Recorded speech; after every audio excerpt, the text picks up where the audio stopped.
Rich Sander here. Today, in terms of humanistic ethics, sometimes we talk about those things that are positive and we aspire to. Today's not one of those. Today, we're talking about rules for thee, not for me. And this is Moral Misfits.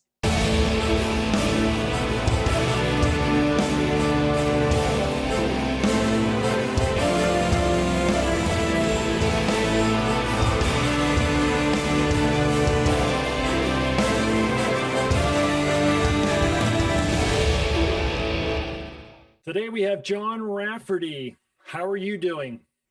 I'm doing just fine, Rich. Glad to be here again. But I think an interesting topic. Yeah, I think that reading through Peak, there's just so many examples of where people think that the rules don't apply to them. I think that it's, or they can cheat a little bit, or they, it's not that bad of a deal, so to speak. And I was talking about another friend back in New York about Carl Short Park up at the Upper East Side. It's 20 some acres, Gracie Mansion's there. That's for people that don't live in New York, that's where the mayor's house is that they live in when they're mayor. It's called Gracie Mansion. It's right on the East River. So there's this long promenade. They got two dog parks, a big dog park and a small dog park. Well, the beef is they have two really small sections of the park that are no dogs. They got signs, it's fenced off. There's a small little area that you walk in, so you have to pass the sign to go in. And my friend, she was taking a nap on one of the better days about a month ago in the sun, and she woke up with a dog licking her face. It was like, oh, yeah, sweet dog, and she likes dogs and whatever. But then she's like looking around. It's like, wait a minute, I'm on this nice grass. This dog's not supposed to be here, And, the Upper East Side is all this super liberals trying to do the right thing, probably donating to NPR. But they have all of the park to have their dogs pee and poop and run around. But there's just two areas set aside.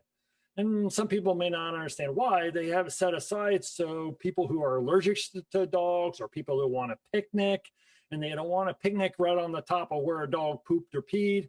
The dogs rip up the grass. So they want a nice grassy area to picnic and hang out and let their toddlers walk around and stuff. So they've made two really small areas of the park, no dogs. But almost within every hour of every day, there's somebody with their dog in that area. It's like the rules for thee, but not for me. And I'm sure they don't think it's that big of a deal or whatever. It's just, as a humanist, these are values that we say, okay, we want to set aside a little bit and let's follow the rules. And it's just like some people just can't do it. I don't understand. You're familiar with that park, right, John? I am very familiar with that park. My late wife and I and friends used to go there very often, 3 or 4 times during the summer months, and picnic there because it is right next to the mayor's mansion. So we would be the elderly people having a picnic, drinking wine, not actually illegal, but not quite legal either. Possibly smoking something that we shouldn't be. But the place was filled with cops because it was next to the mayor's mansion. And they were all in mufti and civilian clothes and ignoring the middle-aged white people who were just enjoying themselves. It's fine. So we used to love Carl Schurz Park. And it's one of the gems of the city. It is really a delightful place. I was not familiar with the problem with dogs, but of course, that's true. You're pointing at your anecdote about the dogs and rules for thee and not for me It's a universal thing. By the same token, how many times have I walked down the street on my own, Midtown East Street, and seen somebody looking around like this while the dog poops on the sidewalk, not in the gutter, and they're looking around like this because they're not going to pick it up. Yeah. Unless somebody grabs them by the collar, which I'm not going to do. Maybe when I was 37 years old, I might have. Not when I'm 87. So the hell with it, let it go by. But you know, Rich, it's part of us. It's part of being childish, of being a baby, of being immature. A baby thinks the world is made for him or her. The baby, the small child, thinks that everything revolves around them. Because look at all the people who are taking care of me, who feed me, do this, do that, the other thing. As we grow up, as we mature, we realize, no, the person next to me is got just as much rights to be here and to share in the world as I have, and we grow up. But some of us grow up and mature more so and better than others. And some of us don't really grow up. And they think the rules are for thee, not for me, to use your phrase. And Yeah. why should I bother? Somebody will pick it up. I don't have to do it. Yeah. Somebody's Well, picked up. and I think about the dogs in New York. I don't know what the statistics are in New York, but there are definitely a lot more dogs than when I moved there in 2001.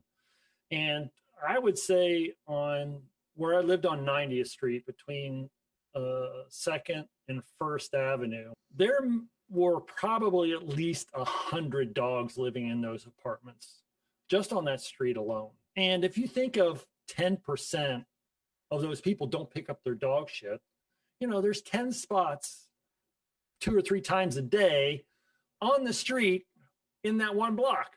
A lot of people don't realize the reason why New Yorkers walk with their head down is because they don't want to step on dog poop. You know, Rich, I'm afraid that in the comments section for Moral Misfits, it's going to be a lot of entries that just say hates dogs. I don't know if you do. I'll take it. I love dogs. The vast majority of people that own dogs do the right thing, and they do it well. And they take their dogs to the dog park. They pick up after their dogs. They, you know, they're sweet. They're nice.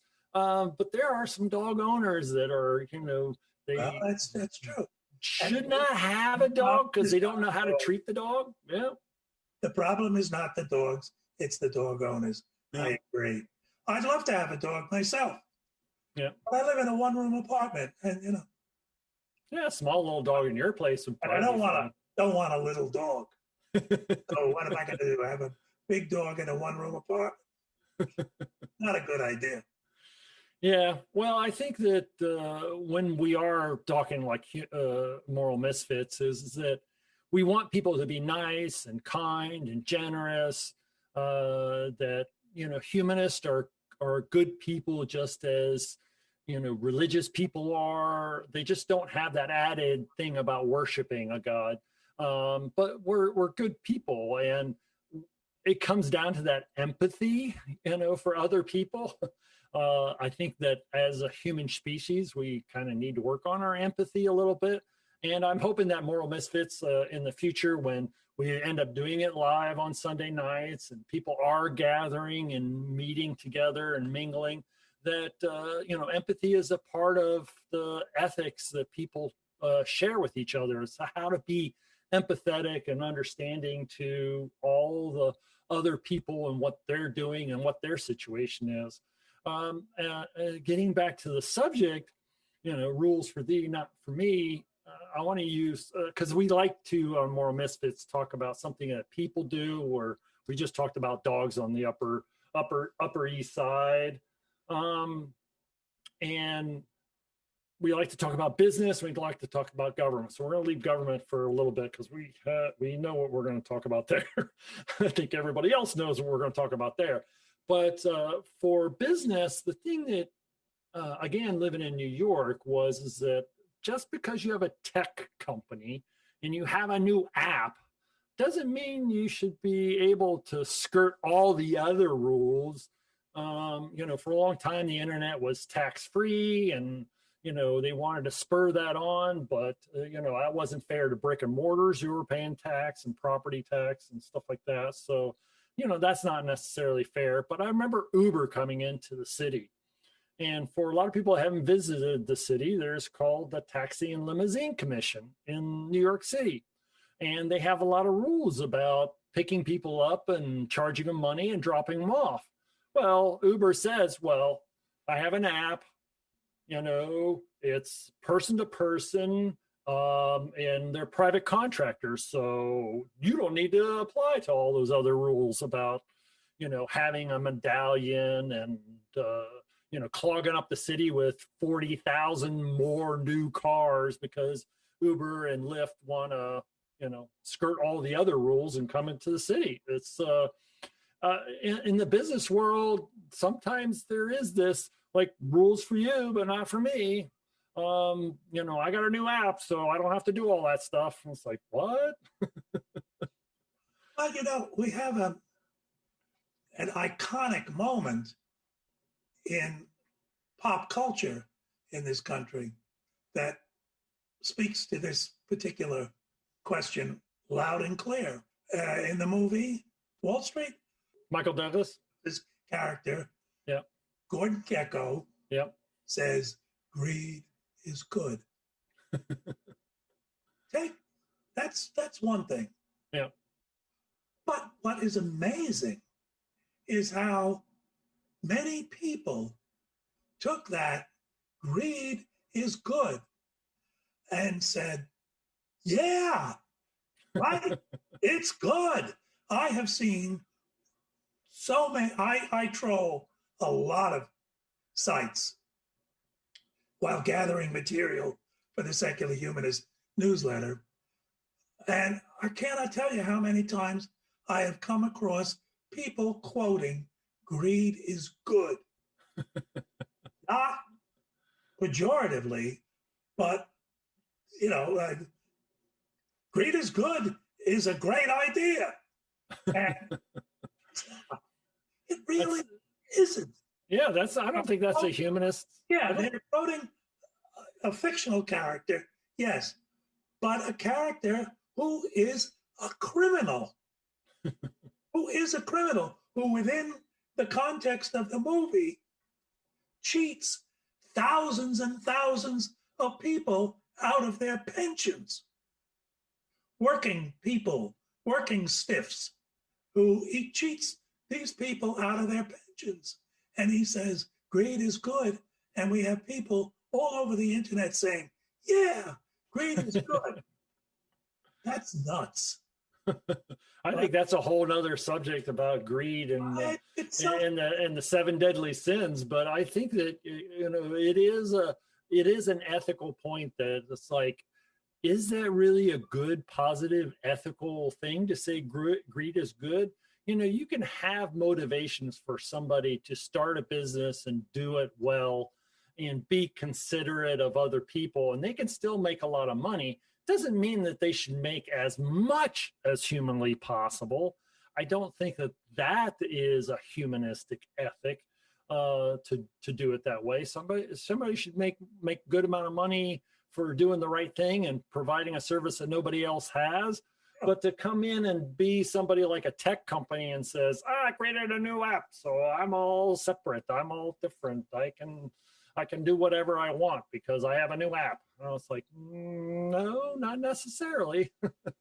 Yeah, I agree with you. And I didn't mean to give a different impression. I mean, I remember reading one time somebody wrote a long thing, and not all that long, but the point was about he was ticking off the various commandments and what was wrong with them. And he got to the last one, thou shalt not covet thy neighbor's goods. And he wrote, what? There goes capitalism. What the hell are you talking about? Of course you should covet your neighbor's goods. And, he's right. Why would somebody start a company except to get more goods for himself, which is fine. But selfishness and greed, no, Yeah. you got to draw a line. You got to grow up. You got to be a mature individual who knows that he or she lives within a societal nexus, that everything I do makes a difference to everybody else around me. And if nothing else, if I set a bad example, I'm setting a bad example. Yeah. But you can actually, your selfishness can hurt other people, and often does. Well, I think the subject is just as much about empathy than it is anything else. And empathy is one of those things that I don't think is talked enough about. And when we're talking about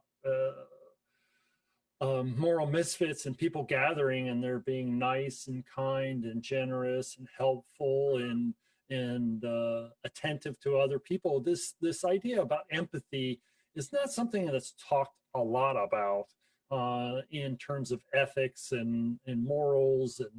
And today wearing a face mask is more about other people than it is about ourselves. And yes, we have to wear it. Yes, it gets hot or sweaty. Yes, it's we're breathing our own bad breath. It's uncomfortable. We're breathing in our own carbon dioxide if we're doing it correctly. But it's something you got to get used to.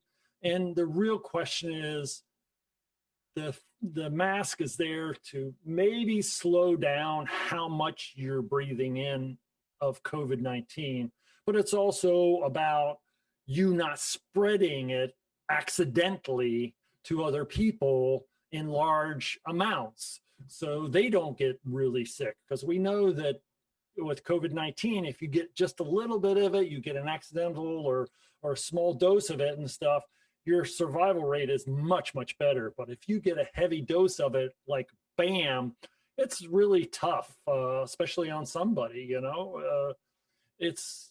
that act of empathy toward other people is something that we don't really see enough of and point it out.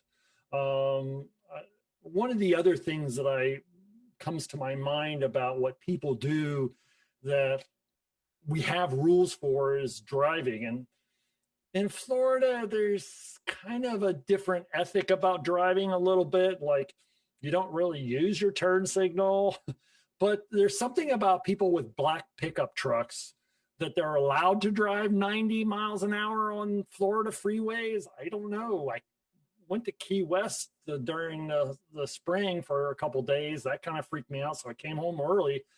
And I just got whizzed by. And after like the third or fourth, I started counting how many black pickup trucks were driving 90 on the Florida highway. And I got up to a dozen before I got home. And it's like, what is it about driving with a black pickup truck, where it's lifted that you're allowed to drive 90? And it is about weaving in and out of traffic and driving super fast. It's not like 65, now I'm doing 70, 72. It's driving 90 to 100 miles an hour on there. And I think that sometimes it's people see other people do it, like the dog park, the area where the dogs can, well, I'm going to take my dog in here and hopefully nobody sees. And then somebody else sees it that they have a dog. And it's like, well, okay, that person's going, well, I'm going to go in there now. They see it and they see that behavior and then they replicate that behavior. That's all part of us being human. But I think for us, when we're sitting to get down with our friends, and maybe it's an act of self-reflection that we look at these things and saying, is the rules for everybody else, do they apply to me? Or do I think that I'm separate from those rules? Do I think I'm, special, or they don't apply to me? I don't know. But I think that it is something in our human nature that we kind of have to work on a little bit. So I think it's something that we we need to do, and I think that we need to talk about it. And sometimes on Moral Misfits, we want to talk about positive things to achieve. That there's human rights, that and equal rights, and that we're doing those things. But sometimes we have to talk about the negative stuff. I don't think it can always be about positive and aspiring to, but sometimes we have to point out what are the things that we're doing that's wrong. And those are a couple of examples of where things were not going quite the way that people should do. So let's get into the next one, government. Okay, before we do, because you brought up the masks. And first of all, one side note about your 90-mile-an-hour pickups. That's really what I was talking about before, immaturity. That's childish. That really is one of the most obvious childish traits in our society.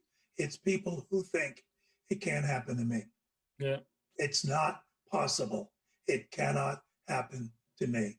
And so they do what they do. Okay. The masks. Before we get into the obvious about the government, right now, we have people who, for political and religious and politico-religious reasons, refuse to wear masks, endangering everybody around them. And this is a prime example of rules for thee and not for me. We have here in New York, there is a large community of ultra religious, Hasidic, they are Jews, who are a massive voting bloc in Brooklyn, and actually have a couple of towns in upstate New York, not too far from New York City, where they rule as if the First Amendment doesn't exist, that there's no separation of church and state. They refuse to wear masks. There have been clashes with the police, and New York politicians are scared witless of these guys because these old guys in black hats sit around and they decide, okay, this is who we're voting for. And thousands of people in lockstep go to the polls and vote exactly as they're told. These guys, I've been writing about them in Peak, the newsletter of the Secular Humanist Society. There was and is a terrible catastrophe. There is a 5,000-year-old practice among ultra-religious Jews about how they do the circumcisions. Yeah. Most circumcisions today are done in hospitals by doctors. There's, of course, question of whether they should be done at all, but that's another thing. But among the religious community, the ultra-religious community, the cut is made, the blood comes out, and the mohel, M-O-H-E-L, reaches down and sucks the penis of the infant clean. Clean with big question, big quote marks around it.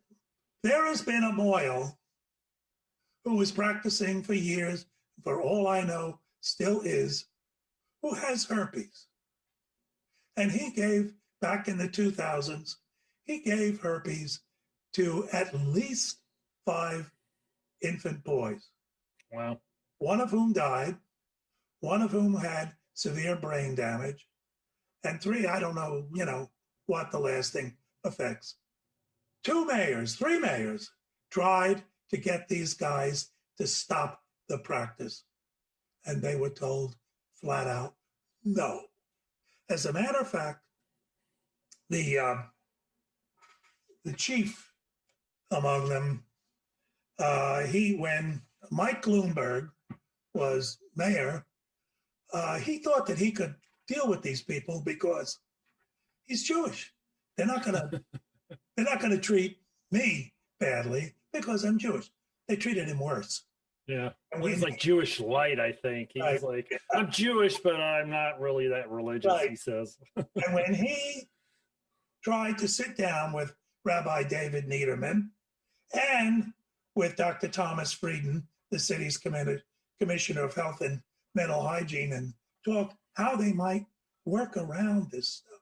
The rabbi, instead of talking about what he could do, he told them what the city should do. The city should, quote, cease its educational drive. 2, that it stop investigating possible cases. And 3, that it stop investigating rabbis whom it suspects of contributing herpes. In other words, you're not even allowed to investigate. And he said straight out, I've got the quote here, but I know it by heart. This is a 5,000-year-old ritual. We don't change. Yeah. We don't change. Now, small infants died, and many more, I am certain, have, but they have put a lockdown on their own community. Don't talk. Don't say anything. You got no business. If your child is circumcised by this guy and a week later is having, fits, and a week after that is dead, shut up. Yeah. You have no right to say anything. So I know that I would bet everything I own that there are a lot more dead, and they're not. And now, what are these guys doing right now? I've been talking for a while here, but I'm back around to the masks. Yep. Same thing with the mask. They refused to wear the mask. They refused social distancing. They have refused within their communities to do it. And this came to a head a week 10 days ago, when there was a wedding celebration. One of the really big chief rabbi's grandson was married, and everybody was invited. Yep. They filled a hall, 10,000 people jammed into the hall. The women, of course, segregated up in the balcony, and the men linked arms, dancing together, and people packed together, shoulder to shoulder, throughout this place. Now, by the way, when they do something like this in ordinary times, you can walk around Williamsburg and there are flyers taped up on the trees and the lampposts all over. This is going to happen this Wednesday or next Thursday or whatever. Nothing. Everything was discussed word of mouth. And don't tell anybody. And don't print anything. And don't advertise it. So that they filled the hall. 10,000 people, no masks, singing, dancing together for hours and hours and hours. Yeah, that's a super spreader event, that's for sure. Jewish weddings. They go on. They go on. They make a Catholic high mass look like 20 seconds. Nothing. They go on into 3 o'clock in the morning. Yep. And there's no question in anybody's mind. There are going to be dozens, if not hundreds, maybe 1,000 or more new cases that'll crop up. It's because it's only been a week or 10 days. And Well, there's been cases of them meeting months and months ago, and yeah, a dozen or so well, people at each of those events have well, died and succumbed to COVID-19. right. It really does come down to that. Go The ahead. synagogue, by the way, was fined by the city. I forget what, something like $10,000. Yeah, to them, That means everybody who's at a wedding throws in $1. yeah, So, yeah. It's not a punishment at all. It's a light fine to say the politicians did something. I do think that when we are talking about the rules for thee and not for me, that I'm the exception to this particular rule, that's a classic example of it. And so let's get into the politics. Let's get into the government side of it. I mean, the one that comes to me, I mean, there's so many over the last 4.5 years. It's just so crazy. It was the debate where he probably was already diagnosed with COVID at the debate. I think the timeline matches up perfectly with him knowing it. He walks in, he was supposed to get a test. He said, "Oh, well, we're running late. We did it back at the White House." The commission took their word for it. And everybody sits down, and it's just the only 2 people or 3 people that were allowed to take their mask off were the 2 candidates and Chris Wallace. And then the Trump family just walks right in, no mask, sitting down. It's like, okay, the commission, you agreed to the rules to the commission. The both parties had negotiated this, so they agreed to it. And they turned around and just flaunted the rule and just like, I don't care about the rules. And I think that that's a classic example of, rules for everybody else, but not for me. And it's it's a big point of humanistic ethics that we try to work on being consistent and following rules and having empathy toward other people. And we already know that a bunch of people got COVID at the White House a couple days before that. It's really disconcerting that we see people say rules for thee, but not for me.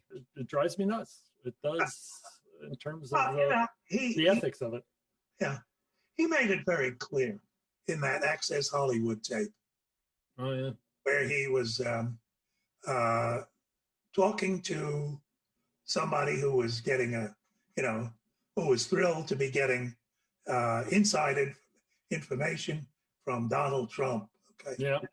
And he said it, and I will leave out the word we shouldn't say on. But he said, I better use some Tic Tacs just in case I start kissing her. I'm automatically attracted to beautiful. I just start kissing them. It's like a magnet. You just kiss. I don't even wait. And when you're a star, they let you do it. You can do anything. Whatever you want. Grab them by the. You can do anything. and he was at that time the star of a highly rated, supposedly reality TV show. Yeah. As many of the people who have been on that show and who worked on that show have said he was about as much responsible for anything to do with that show as the dummy in a ventriloquist act.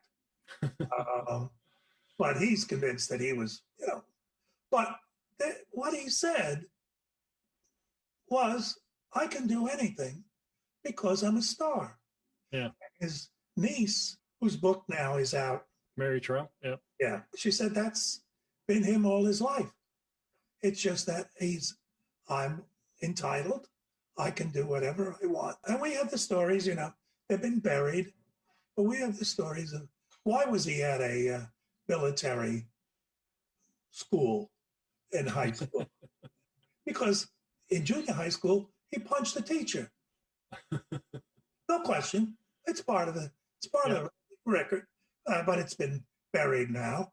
And he's just gotten, he's asked by Howard Stern, well, what about Vietnam? No, I didn't have to go. I had other priorities. I didn't have to go. Yeah. I have other priorities. Well, so he got a maybe doctor to say he had bone spurs. Yeah. But it's that same thing.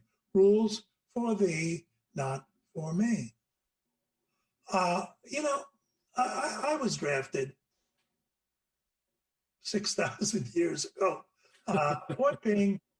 One of the things about being drafted, the first time you go with your report, you get a physical, and you're standing in a room with 40 or 50 or 100 other guys, and everybody is wearing skivvies, and that's it. And you realize right then and there, you're 18 years old, and you've been told by your mother that you're the second coming of Jesus. And then you're sitting there with 99 other guys, almost naked, and you realize, I'm no different from them. Exactly. They're no different from me. Yeah. And the rules apply. And people start saying, okay, do this. And somebody says, no, I don't want to do that. And okay, go to the end of the line. And instead of being out of here in an hour, you'll be out of here in 3 hours. You know, you go, oh crap, you know, and you realize, no, I'm not the second coming of anything. Exactly. Great big wake up call. Welcome to adulthood. Well, I think that as we are humanist and talking in our communities, I think the takeaway is about empathy. It is about understanding the world and saying, okay, I need to act in a way that is kind and generous and helpful and polite, and I need to I wouldn't say fall in line, but I need to follow those rules because I'm a nice person. I'm going to do this because I care about other people and I want to do that. So I think that's the takeaway is that we got to talk to each other and realize that is my skirting the rules, is that really what I should be doing? And for some of us that can reflect upon it, I think that yeah, there's probably a few things I do that's probably not so good. You know, somebody driving 90 and weaving in and out of traffic may cause an accident with somebody else. I doubt that they look in their rear view mirrors too much.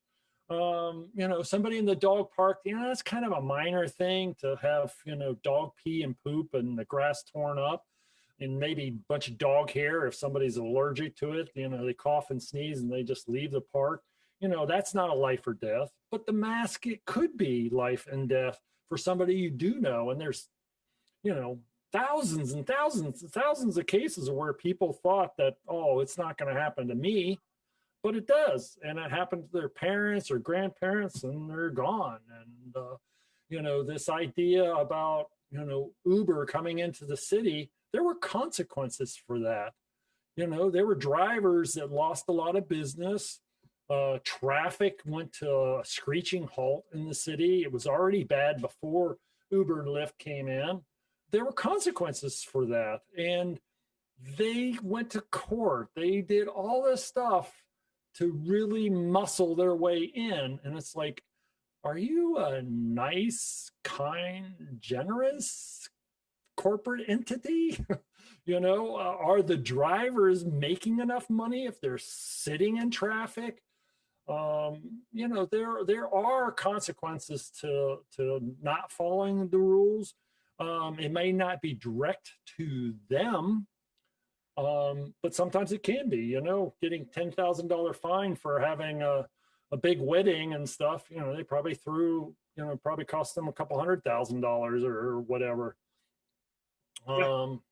But you know, it's something that we as humanists can point out and saying, this is a point of contentions that we have to talk about it, and we have to be able to come to an understanding is that, yes, it may be inconvenient to what I want to do. I remember actually a conversation I had with Massimo Pigliucci about ethics. And I said, well, what about all these people who are, if, I'm an individual, I'm a rugged individual. I do my own thing. I do my own rules, whatever. He said it was like a fatal mistake in terms of philosophy because we're social animals. We're part of a social community. And being a part of that community, I won't say have responsibilities, but it does have actions that have reactions to it. And I think if we do those things that are kind and generous and helpful and empathetic, we're not going to walk our dog into a small place in a dog park or in a public park that's set aside to be dog free, or we're not going to drive quite so fast on the freeway, or we're going to wear our mask when we're in public. And I see people skirt the rules and see that it's not for them. It's like, okay, I understand the inconvenience of wearing a mask. I don't want to wear a mask. But I don't want people I know or even people I don't know to die from me spreading it if I get it and I just don't know. I think that we could always be better off by saying, let's be in this together, because we are in this together. There's no way of thinking about it otherwise. Yeah. We're all part of the human species. There's 7.5 billion people on the planet. We're close to each other. We're in urban settings and stuff, and even in rural areas is really COVID's really starting to ravage the rural areas of the country. It just took a while, but now it's there, and it's I just don't think that people really think that their actions have consequences because they may not directly feel it. Driving away at 90 miles an hour, he doesn't realize he swerved and some other car's had an accident. They're not going to be in the dog park when somebody's laying down their blanket and their kid's walking around and maybe their kid gets sick for a few days. They don't see the actual kid get sick because their dog pooped in a spot and they laid their blanket down and the kid was walking on the grass and didn't know that. It's not a direct correlation to their actions, but it can happen. And it is not up. I just think it's something that we have to talk about. And rules for thee and not for me is definitely one of those things that we have to talk about. And it's not an inspiring message. It's not a whatever in terms of being, so positive. But it is something that we as humanists, we have to talk about the things we do that ends up being pretty crappy, so to speak. If I can add a positive anecdote here, my humanist conscience actually came into play this month, a couple of weeks ago. Weeks ago, my oldest son, who lives in Connecticut and who does the big family Thanksgiving every year, is not going to do a big family Thanksgiving this year. That was out of the question. Yeah. No 20 people, 25 people. Carl among them coming to the... But there's an open invitation from him when you can't stand the four walls in Manhattan. Go on up and spend a few days in semi-rural Connecticut. Yeah. And I said, why don't I come up over the Thanksgiving weekend anyway? And great, they said. He and his wife said. And their two kids were home from college. And I was planning to go. I was planning to go until the night before. And I called him up and I said, I'm not going to go. Why not? And I said, I have been writing in the newsletter and on Facebook and talking to people and saying, from a humanist perspective, we have to pay attention to the science. We have to listen to the doctors. We have to do the right thing. And right now, I'm talking about doing the wrong thing. And I don't want to do it. And I hated the idea of missing out. Yeah. And like I say, there's an open invitation to go up there whenever I want. By Lyft, by the way, not Uber. But I did the right thing. I got a small bonus, a feeling of real satisfaction and relief. The relief that I wouldn't be spending all my time in Connecticut arguing with myself, within myself, in my head, about why am I here and what am I doing and is this the right thing? So yes, as humanists, we have to practice what we preach, and we preach. And I'm glad I did, and I intend to keep doing it. Yeah, we talked about that several shows ago about me going to an arts festival, and I felt that was a relatively safe situation. But I did also make the same decision about not going to Colorado, seeing my family for the holidays. I probably could have eked out a week and gone out there, but I just didn't think that this was good to do right now. And I hate it. You know, I haven't seen them since last Christmas. So I'm going to miss it. It'll be sometime in the spring after I get the vaccine, and I'll make plans after that to go see them shortly after that, because I miss them terribly and stuff. But it is part of the sacrifice of doing the right thing, and to look at the rules and saying, okay, I'm going to apply by these rules. The science is clear. I'm going to do this right now, and I'm going to get through it. They're going to get through it, and it'll make the reunion even sweeter. Yeah. You know. Well, John, I really appreciate you spending time today to talk on this subject. It's definitely a burr up my butt about this, that it irks me that I see these situations that people say, those rules don't apply to me. So I really appreciate you talking about this subject today, and hopefully the people that are watching, that you'll subscribe to YouTube on the Moral Misfits channel, and you look forward to our next show. And really appreciate you, John, and I want to say thank you for doing the show today. And my thanks to you for having me here for an interesting hour. Just terrific. Glad to be here. Thank you, and we'll see you next time.